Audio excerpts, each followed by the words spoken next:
Hey guys, I wanted to walk through on how I make up my switch boxes. I feel like it works really well. Um, it's pretty neat. You gotta keep it neat. That's the main thing. So we got labels on the end of the wires. So what we want to do is we want to make sure we put those back on. Back on. At least the hot wire when you do it.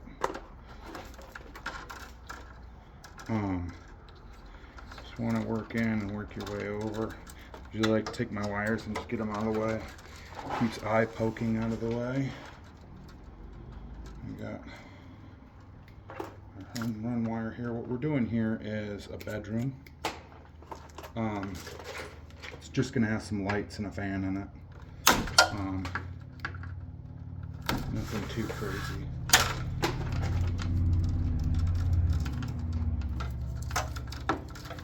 And some people, I suppose, if you want, you could take your knife and score the sheath down and do it that way. Definitely a preference. It probably takes a little bit longer to do it that way, but whatever you're comfortable with, just go ahead and keep working through your box.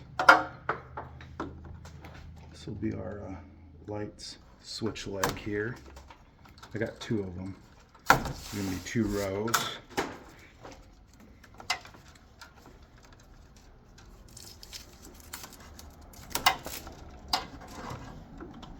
So what you usually want to do too is on these is you don't need to put the label over all the wires because your grounds and neutrals are going to get made up.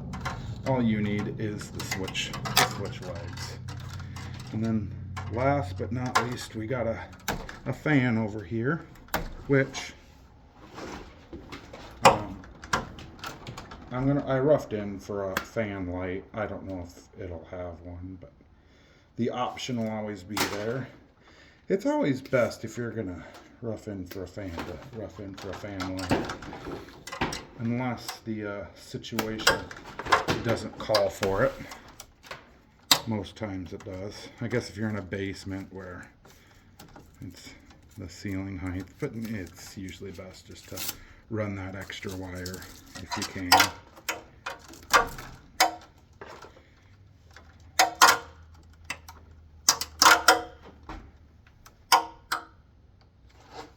Alright, since we got our wires all kind of labels all put back on them and everything, what we want to do is start off with our grounds. Make sure you got all the grounds down in here. Now, what I like to do here is I like to bring them all the way over to the left or the right, whichever your dominant hand, I guess, is. I go like an inch and a half back from there. That'll give it room for a wire nut in there. Cut that off. Now, you need to figure out how many grounds you need. Obviously, this one's the 4 gang, so we're going to need 4 grounds. Now, unlike TikTok, I'm not going to bring out one of those wire spinners. I'm going to do it by hand here.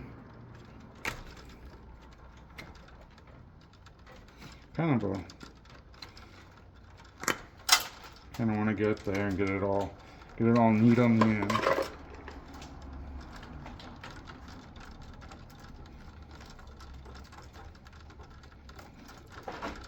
Get it nice and tight.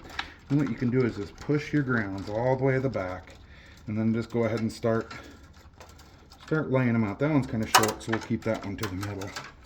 There's our far one. We'll do this one next. Each switch needs one. That one will be there. And then you're closer. Got 4 grounds. Next we're going to do our neutrals. So you want to bring all the neutrals down. And that's got it. Go ahead and do just like the grounds. Go about 1.5 inches back. Cut it off. Now, I would say in a normal house situation, you would not need a neutral for each switch. Right here, what you would do is you would probably make them up and you just push them in back. But in this particular house, working on mine here, I'm doing smart switches everywhere. And all smart switches need a neutral. So we're just going to go ahead and make this guy up.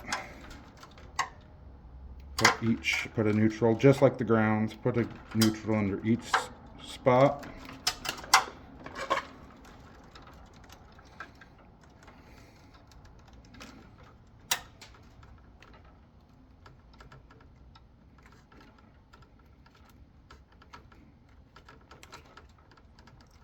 Got a wild one there.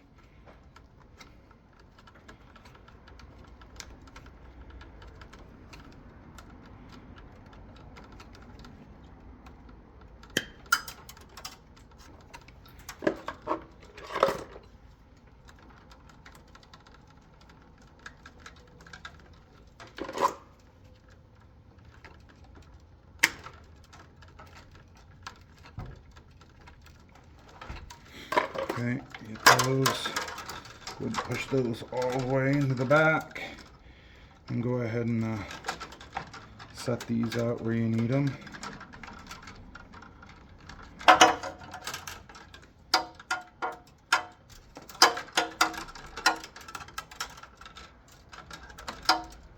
Like so.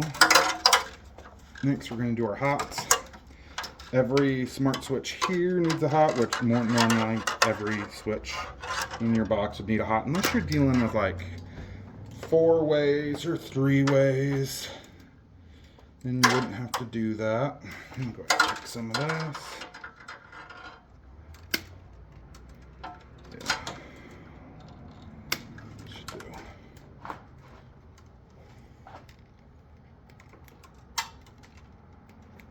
This is a pretty easy box. There's not a lot going on here. It's got 4 switches.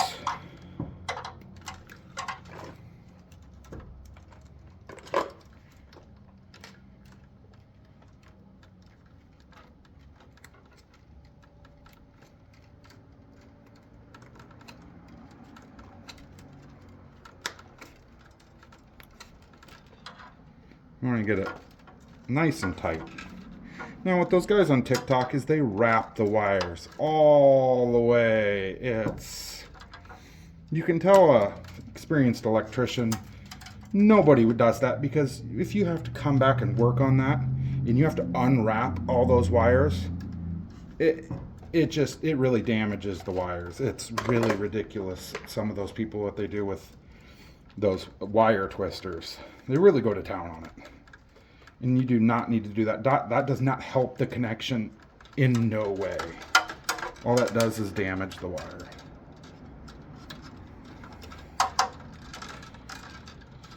Okay.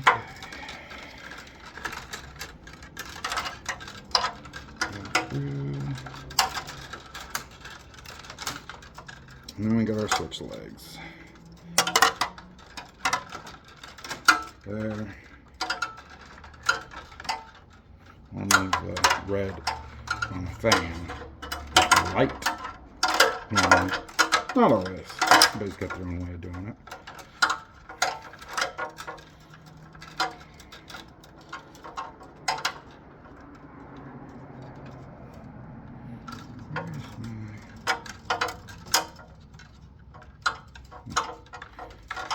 Okay. I guess I'll put that one over there. And what we're going to do is just go through it and make up each spot where the switch is going.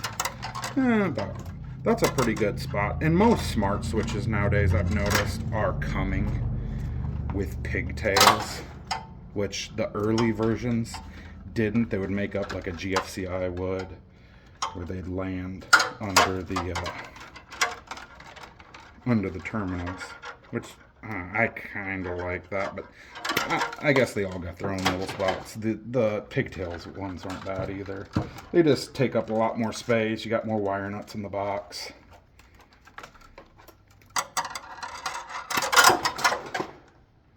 And that is that.